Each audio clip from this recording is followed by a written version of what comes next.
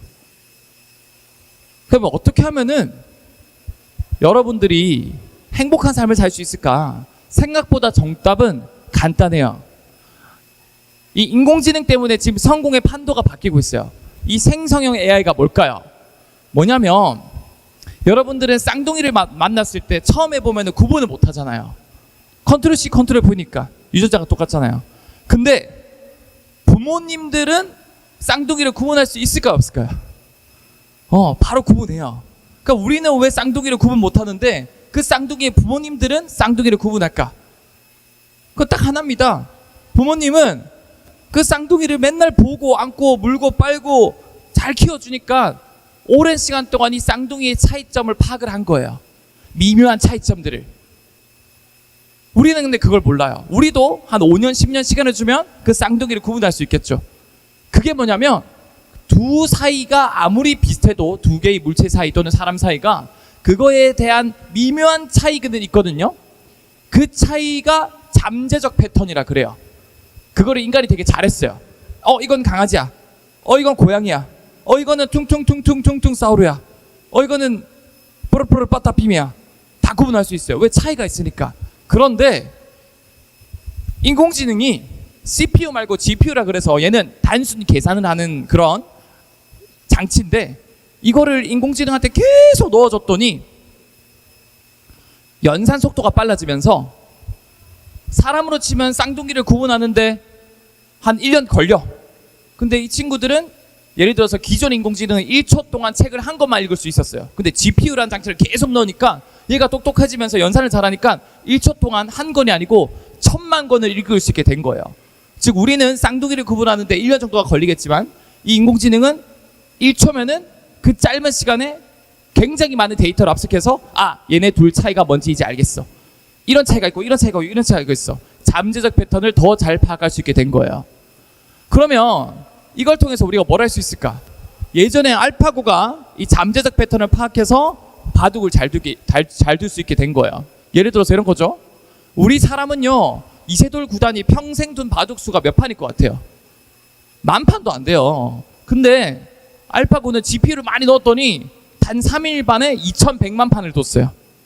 그러니까 GPU 덕분에 이 생성형 AI가 창발성이 생기면서 뭐든 잘하게 된 거예요.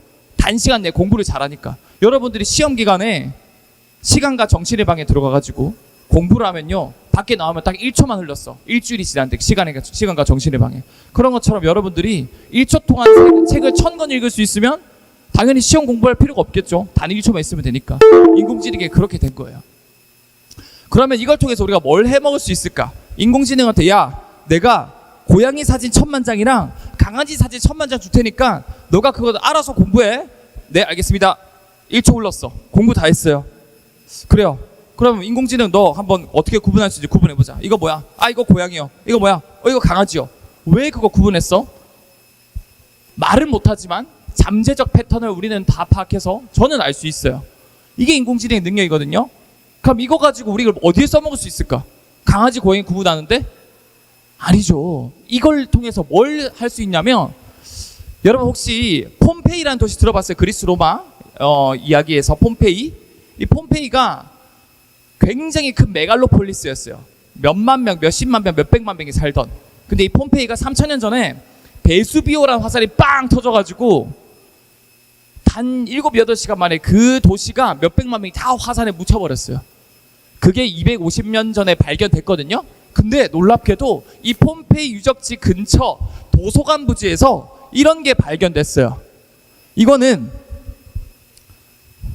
마라탕을 시켰는데 분모지가 타버려서 이렇게 다 남은 게 아니라, 삼겹살을 구웠는데 그 타고 남은 숯이 아니라 파피루스라는 종이였는데, 이 종이에 그 도서관 부지라는 건 거기에 굉장히 다양한 그런 고고학 서적들이 있었겠죠? 그럼 이거 안에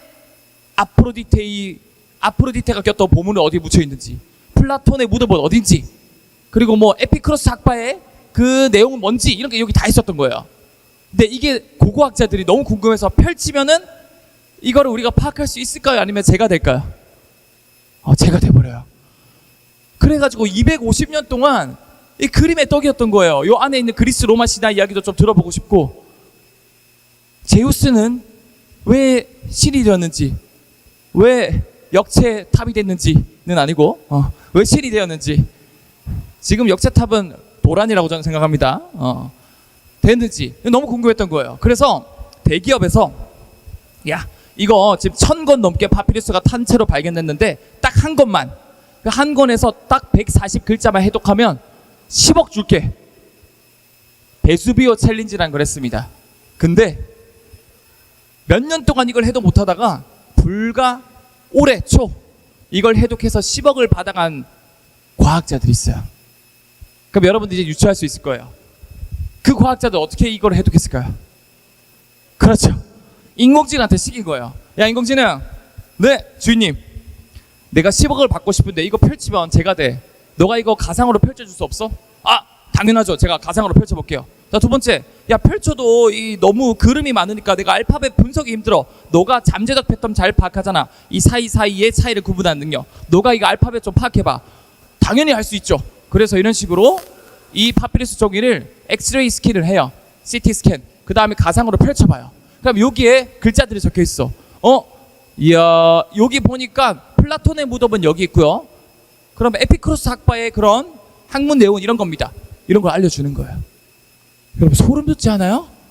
이제는 다 타버린 종이에 제 같은 종이도 글자를 파악할 수 있는 시대가 온 거예요. 어떻게? GPU를 때려넣은 인공지능 생성형 AI가 둘 사이의 차이를 구분하는 능력이 확 올라가서 뭐든지 할 수 있게 된 거예요. 선생님, 그러면 파피루스 탄종이만 구분할 수 있어요? 고양이 강아지만 구분할 수 있어요? 아니라니까요. 모든 인생 전반에, 생활 전반에 이제 다 쓰일 수 있어요.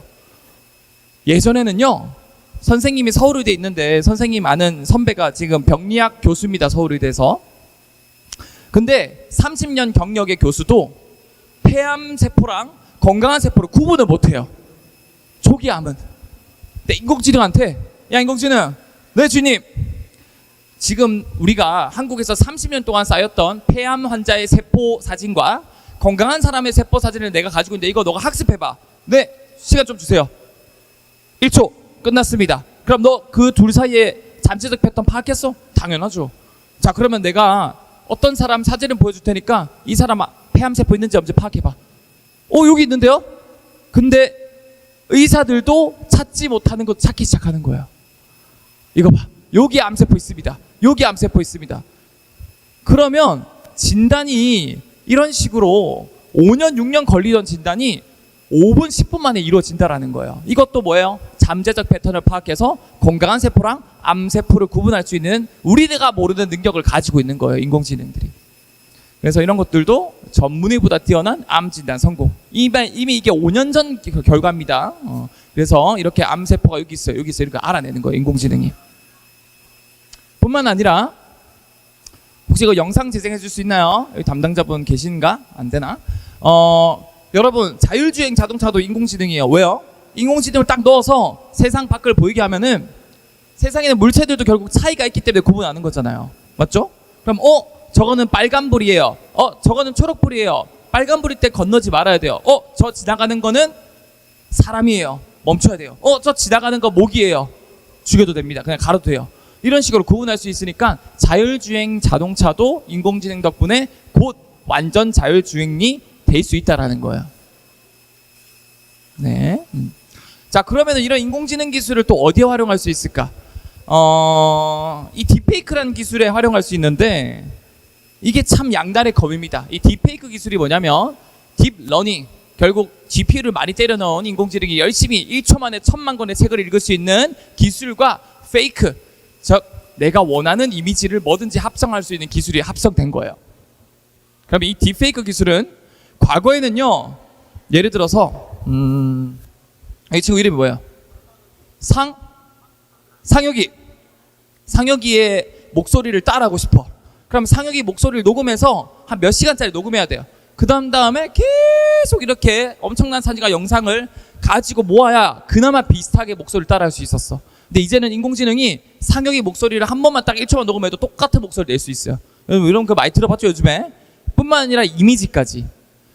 자, 그러면 그건 어떻게 가능한가? 생성적 대립신경망이라 그래서 어렵죠? 몰라도 돼. 그냥 생산하는 이미지를 만드는 애랑 그거를 검사하는 애가 싸우는 거예요. 인공지능과 인공지능을 싸움을 붙인 거예요. 어떻게요? 이 친구는 인공지능 중에서 상혁이라 그랬지? 상혁이 사진을 딱 찍어줘. 그럼 이제 원본을 보여주고, 야, 너 이거 상혁이랑 최대한 비슷하게 이미지들을 만들어봐. 만들어냅니다. 그리고 오른쪽에 있는 녀석은 검사하는 녀석이에요. 그래서 원본 사진과 비교했을 때 내 기술을 만족 못하면 빠꾸시켜요. 야, 다시 그려와, 다시 그려와, 다시 그려와. 그래서 내가 봤을 때 99.9999999% 정도로 정확하면은, 즉 잠재적 패턴 차이가 거의 없으면은 통과시켜주는 거예요. 그러면은 무한히 계속 만들고 너가 만든 거 아직 가짜야, 구분돼, 다시 만들어 이거를 몇 분 사이에 몇 천만 번을 계속 그릴 수 있어요. 그러면 점점 상혁이의 이미지랑 가까워지겠죠. 구분하지 못할 정도로. 처음에는 한 80% 비슷해. 마치 메타몽처럼. 메타몽은 변신하면요 딱 90% 따라할 수 있거든. 그래서 눈이 되게 작아요. 근데 90%, 95%, 98%, 99%, 99.99999% 그럼 이제 구분이 못하는 거예요. 이게 바로 딥페이크의 기술적 근간이고요. 그러면 처음에는 되게 어설프지만 무한히 진짜와 가까워지는 과정을 통해서 결국 구분을 할 수 없다라는 거예요. 그러면 결국 슈퍼 가짜 데이터 제작법 인공지능이 만들어지는 거예요. 그럼 이걸 통해서 우리가 어디 쓸 수 있을까? 해리포터 봤죠? 이거 이제 우리도 가능합니다. 어떻게 해요? 여러분들 작년 8월 15일 독립기념일 날 독립투사분들이 사진으로만 남겨져 있지만 그걸 딥페이크 기술로 다시 움직이게, 웃게, 행복하게 한 모습을 만들어내기도 하고요. 그리고 이런 식으로 과거에 보고 싶었던 할머니, 하늘에 계신 할아버지 사진 보면은 딥페이크 기술로 다시 살아나는 것처럼, 다시 눈앞에서 생생하게 보이는 것처럼 이런 것들을 만드는 기술에도 쓰일 수 있어요. 자, 그래서 진짜와 가짜를 구분할 수 없는 시대가 다가오고 있습니다. 진짜 같은 가짜를 만드는 AI 시대. 그러면 우리는 사진 한 장만 있어도 쉽게 영상을 만들고 이미지를 만들고 소리를 만들 수 있어. 그러면은 컨텐츠 제작자 입장에서 너무 편한 거예요. 자, 그럼 부작용은 없을까? 부작용이 사실 더 많습니다. 아까 제가 말한 것처럼 여기 상혁이 사진 한 장 찍고 목소리 1초만 따면요, 이거 인공지능한테 시키면 이제는 보이스피싱이 아니라 그냥 영상통화로 상혁이를 만들 수 있어요. 목소리 똑같이. 그러면 딱 엄마가 전화 받는데, 엄마 나 상혁인데 나 지금 급하니까 돈 좀 빌려줘. 그럼 세울 수밖에 없어요. 목소리도 똑같죠? 얼굴도 똑같죠? 그러니까 이제는 정말 보이스피싱을 조심해야 된다. 알겠죠? 그럼 여러분들이 가족 간에 약간 이런 암호를 가지고 있는 것도 되게 좋아요. 예를 들어서 뭐 인공지능이 알 수 없는 암호 있잖아요. 뭐가 있을까? 여러분들만의 그런 암호들. 역체탑은 뭘까? 이런 거. 너는 발로란트가 재밌어, 마크가 재밌어, 이런 것들에 대해서 이제 자기만의 대답을 만들어 놓는 거예요. 엄마 아빠만의, 우리 가족들만의 이런 비밀 암구호를 만드는 게 되게 좋겠죠. 데이터를 연산하기 때문에 아까 GPU를 많이 넣는다 그랬죠? 굉장히 발열이 심해요.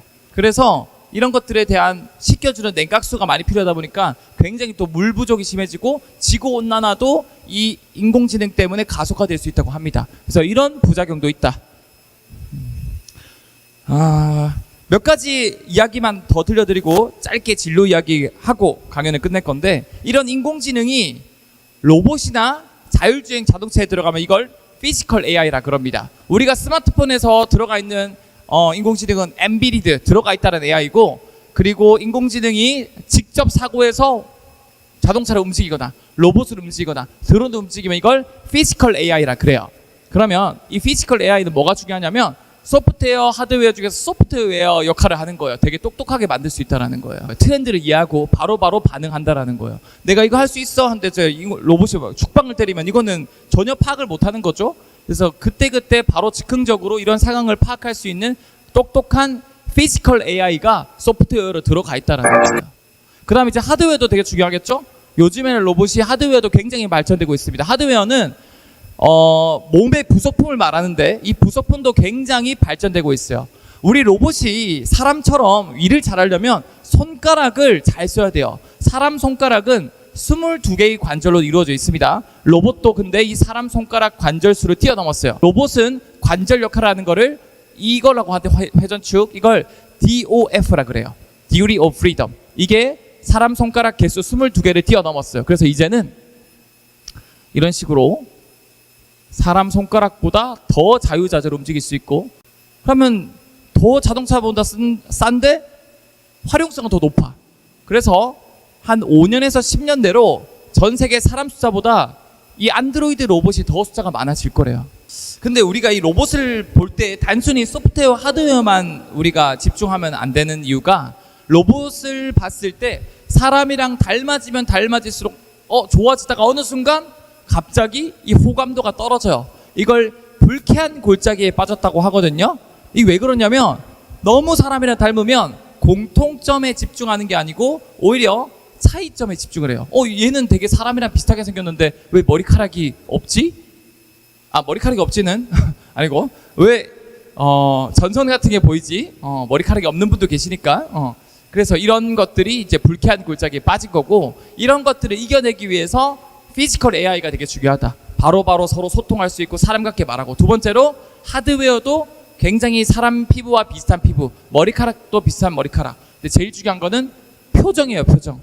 사람이 사람다운 이유, 소통할 수 있는 이유는 단순히 말을 해서 그런 게 아니라 서로 얼굴을 바라보면서 다양한 표정을 지을 수 있기 때문에 소통이 가능하거든요. 제가 이런 인공지능의 그런 백그라운드, 그 다음 기술적 이야기, 그 다음에 앞으로 어떻게 변할지, 그리고 우리가 이걸 어떻게 앞으로 활용해야 될지, 이런 이야기들을 제가 짧게 정리해 드렸는데, 결국 앞으로 있는 이 기술들은 인공지능이 중심을 이루면서 올라가는 기술들이고, 이게 바로 융합형 분야라 그래요. 그럼 이 융합형 분야에서 살아남으려면 여러분들도 전교 1등 하는 게 아니라 융합형 인재가 돼야만 여러분들도 행복한 융합형 인재로서 살아남을 수 있다는 거예요. 그럼 선생님이 정리를 하자면, 이 대인공지능 시대에서 단순 지식을 많이 넣는 게 경쟁형 시대를 지났어요. 왜요? 이제 인공지능이 다 대답해줘요. 서울대 출신보다 하버드 출신보다 인공지능을 써요 이제는. 그러면 내가 남들보다 더 많이 알고 있는 게 중요한 게 아니라, 그 인공지능한테 훌륭한 질문을 잘 던질 수 있는 능력을 가진 사람이 살아남을 수 있다는 거예요. 그러면 그런 훌륭한 질문을 던질 수 있는 사람은 어떤 사람이냐? 결국에는 돌고 돌아서 남 좋아 보이는 일을 하는 게 아니라 내가 진짜 좋아하는 일을 찾는 사람이 거기에 푹 빠져가지고 덕업일치가 돼서 그 본질을 깨뚫는 질문을 던질 수 있다는 거예요. 저 같은 경우도 과학자였어요, 선생님 어릴 때. 근데 지금은 백수가 되고 다시 과학 커뮤니케이터로 직업을 바뀌었죠. 저는 이제 가톨릭대 생명공학과라는 곳을 1년 조기 졸업을 하고 속으로 서울의대 이제 의학 석사 졸업 박사수료를 했어요. 그리고 글로벌 박사 펠로우십이라는 장학금도 받아봐요. 그리고 뭐 네이처지라는 논문도 써보고 열심히 살다가 아까 말한 것처럼 갑자기 자퇴를 했어요. 선생님이 논문을 다 쓰고 이제 도장만 받으면은 끝이거든요. 졸업이에요. 근데 도장을 받을 준비도 다 돼 있었어요. 논문도 썼기 때문에. 근데 선생님 그 도장을 안 받고 자퇴를 한 거죠. 이게 얼마나 미친 짓이냐면, 선생님이 했던 연구 분야가 전 세계적으로 제가 거의 최초로 했던 연구 분야인데, 졸업할 때쯤 되니까 다국적 제약회사에서 엑소 선생님 지금 이제 졸업만 하면 되시니까 딱 도장 받고 졸업하면은 저희 기업 연구소장으로 와주세요. 연봉 3억 줄게요. 연봉은 3억을 준대요.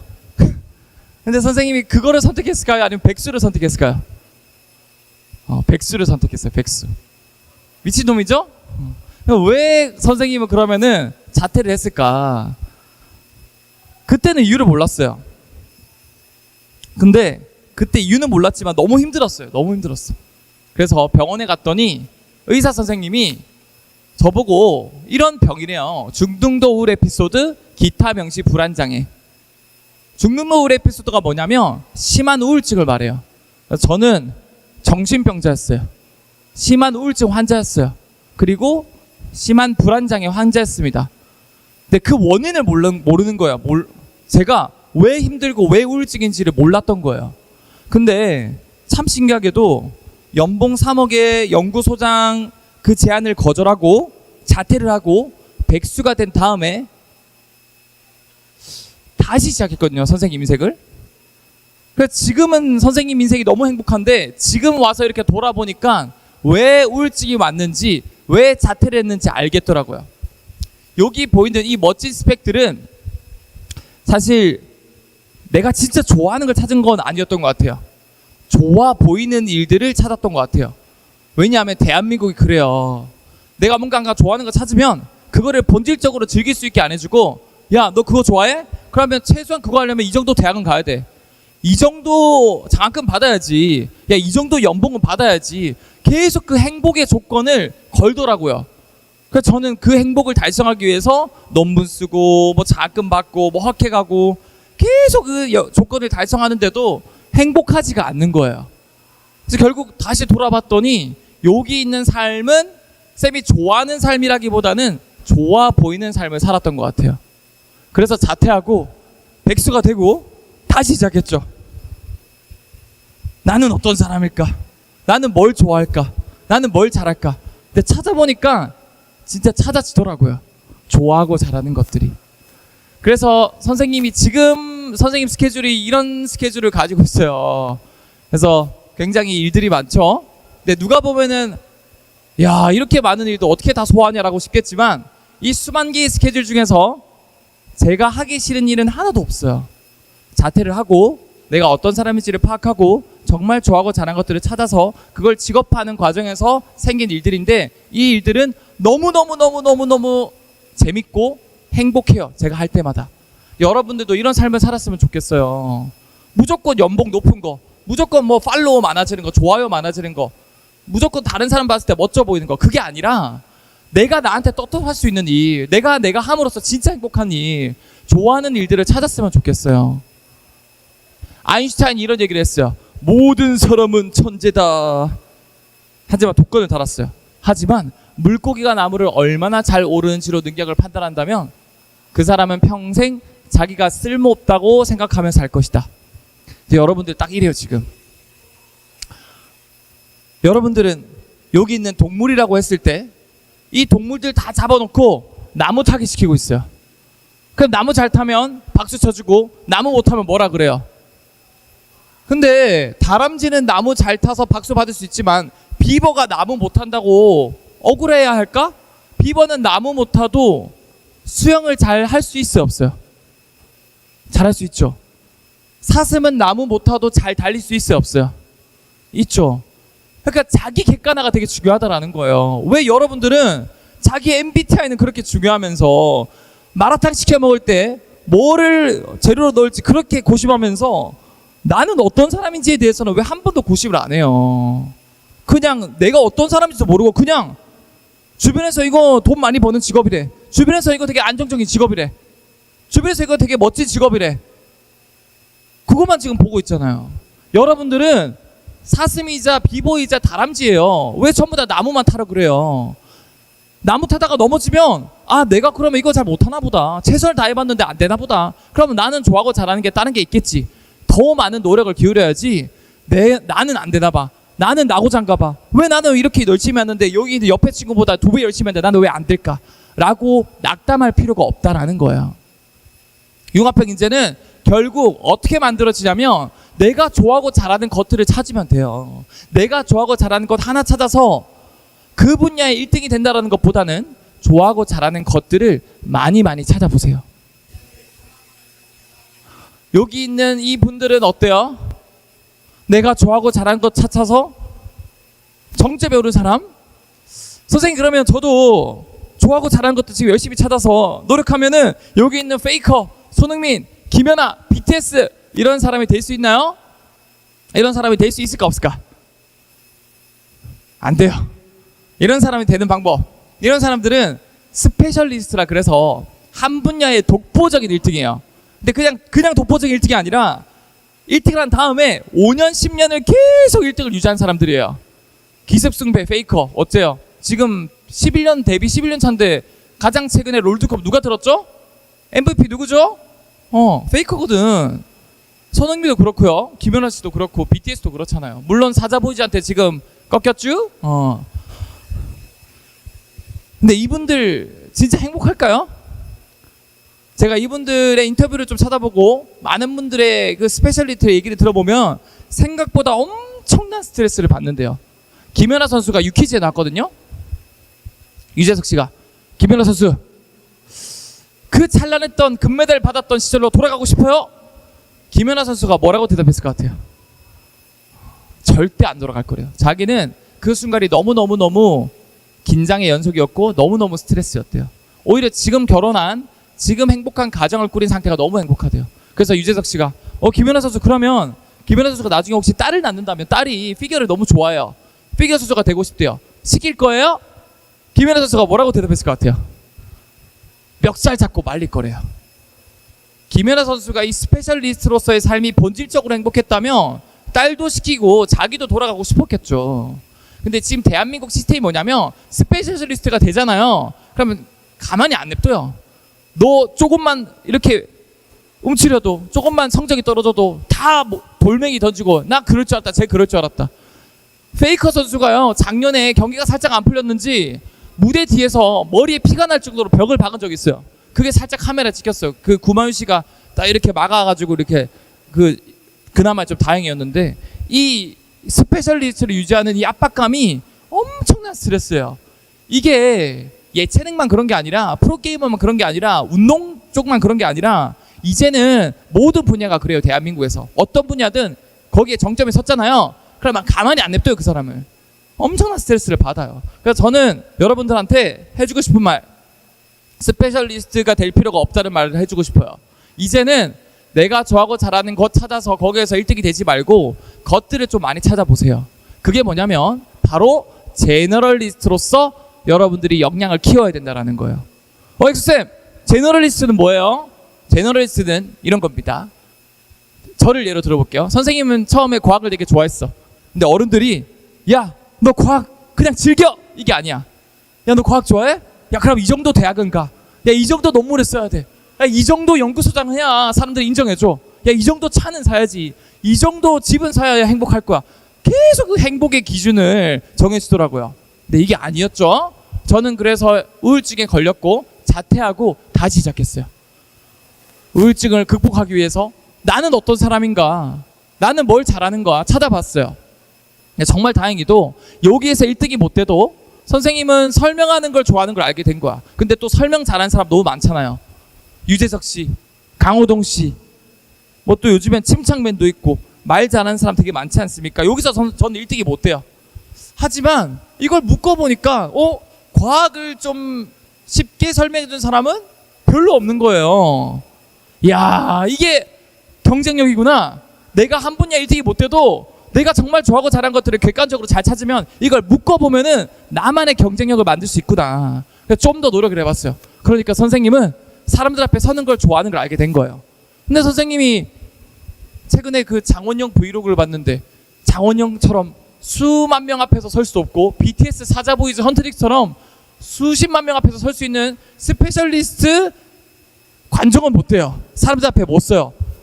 여기서도 1등이 못 돼. 하지만 이걸 묶어보면은 사람들 앞에 서서 과학을 쉽고 재밌게 알려준 사람은 나밖에 없네?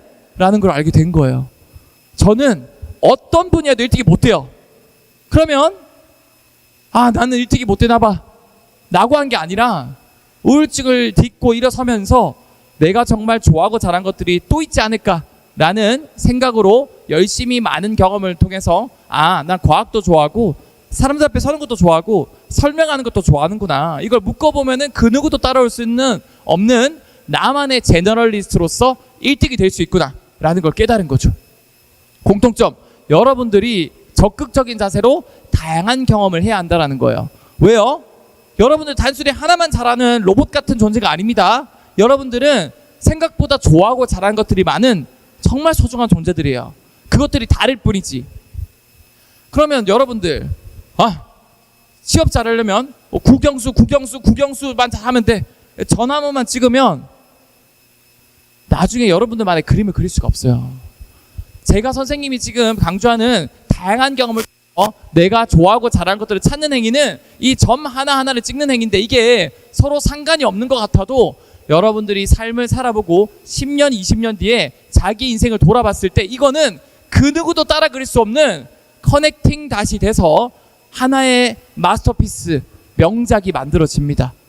그러니까 여러분들 점 하나만 찍는 행위는 안 했으면 좋겠어요. 여러분들만의 커넥팅 닷을 만들어 보세요. 자, 그럼 마무리할게요, 여러분. 이제 끝났습니다.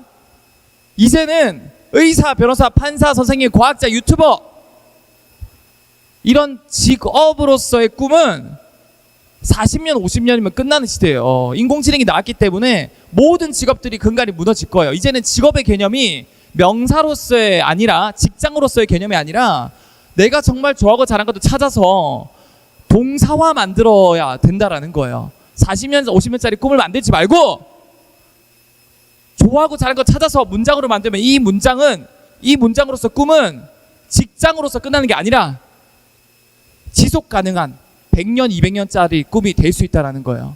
저는 백수지만 쌤이 50살이 되든 80살이 되든 100살이 되든 저는 과학을 사람들에게 쉽고 재밌게 알려주는 일을 할 수 있어요.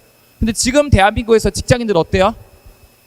요즘에는 선생님 친구들이요, 현대, LG, 구글 이런 곳에서 취직했는데 40대 초에 지금 잘리고 있어요. 그 친구들이 벌써 걱정이에요. 나 이제 어떡하지? 나 이제 잘리면 퇴직해가지고 뭐하지? 이런 걱정을 하면 안 된다라는 거예요. 여러분들은 인생의 꿈을 직장, 명사로서 연결하지 말고 내가 진짜 영원히 가능한, 지속 가능한 꿈을 꿨으면 좋겠어요. 왜? 이제는 직장의 개념도 사라집니다. 인공지능 때문에. 자, 그러면 왼쪽이 스페셜리스트로서의 꿈이면 아래는 제너럴리스트로서의 꿈이겠죠. 나는 경쟁력이 없어가 아닙니다. 나는 경쟁력이 있다고 생각하셔야 돼요. 한 분야 1등이 못 되어도 괜찮아요. 하지만 누구나 1등이 될 수 있는 시대예요. 여러분, 위에가 스페셜리스트로서 1등이면 아래는 뭐로서 1등일까요? 크게 한번 외쳐볼까요? 뭐로서 1등이죠? 자, 위에가 스페셜리스트. 그럼 아까 제가 뭐라 강조했죠? 아래는? 그렇죠. 뭐라고요? 제너럴리스트. 뭐라고요? 제너럴리스트로서의 꿈을 키워보세요. 여러분, 놀랍게도요 200세씩 오고 있어요. 자, 지금 제 나이 때는 한 150살까지 살 겁니다. 근데 여러분들은 제가 장담해요. 200살까지 살아요. 200살까지. 그러면은 지금 여러분들이 생각하고 있는 그 꿈은요, 분명히 명사예요. 직장으로서의 꿈. 근데 그거 아무리 버텨봤자 여러분 40대 초 아무리 버텨도 50대에 잘려요. 150년 어떻게 살 거예요? 근데 그런 꿈에서 조금만 바꿔보세요. 그 내가 좋아하는 거를 확장시켜서 가지를 쳐봐요. 가지를 연결해봐요. 치는 게 아니라 나는 과학자가 될 거야. 가 아니라 나는 과학을 좋아하지만 사람들도 좋아해. 설명하는 것도 좋아해. 무대도 좋아해. 그럼 문장이 되잖아요. 이분이 지금 자기 회사 주식 깎아먹는 얘기를 하고 있어요. 이분이 인정할 정도로 지금 세상이 바뀌고 있어요. 좋은 대학 가도 이게 이제 효용이 없어지는 시대예요. 그럼 여러분들 지금 목적이 뭐예요? 지금 눈앞에 지금 좋은 대학 가야지. 그게 효용이 없어지고 있다니까요. 그러니까 여러분들은 좀 더 넓고 길게 봐야 된다라는 거예요. 장기적인 시야를. 지금 시대 흐름이 전교 1등하고 서울대 가는 게 중요한 게 아니라니까요. 지금 당장 영어 단어 빨리 몇 개 외우는 것보다 인공지능 시대에 내가 어떤 사람에서 어떤 인공지능과 역할을 잘할 수 있을까를 고민해야 돼요. 그거는 남 좋아 보이는 걸 찾는 게 아니라 내가 진짜 좋아하고 나를 잘하는 거, 이런 것들을 찾아서 연결시키는 그 일들이 굉장히 중요하다라는 거예요. 여러분, 혹시 아름답다의 아름이 무슨 뜻인지 아세요? 그렇죠. 그러면 가장 아름다운 순간은 어떤 순간일까요? 저 나다운 순간이에요. 여러분들이 너다운, 즉 좋아 보이는 삶이 아니라 나다운, 내가 진짜 좋아하는 것들을, 잘하는 것들을 찾는 순간이 아름다운, 가장 빛나는 순간이 될 수 있다는 거예요. 자, 여기 있는 이 분은 저보다 훨씬 어린데 이미 깨우쳤어요. 나는 항상 나였고 항상 아름다웠기 때문에 이런 무대에 설 수 있게 된 것 같다. 저 같은 경우는 30살에 우울증을 앓고 자퇴를 하고 깨지고 부딪히고 피를 토하면서 느꼈던 그 감정, 깨달은 그것들을 이미 깨우친 분도 있어요. 근데 여러분들은 여기 있는 영지 언니 누나보다 어려요. 나이가 많아요. 어리잖아요. 선생님 같은 액수생 같은 그런 후회할 짓을 안 했으면 좋겠어요.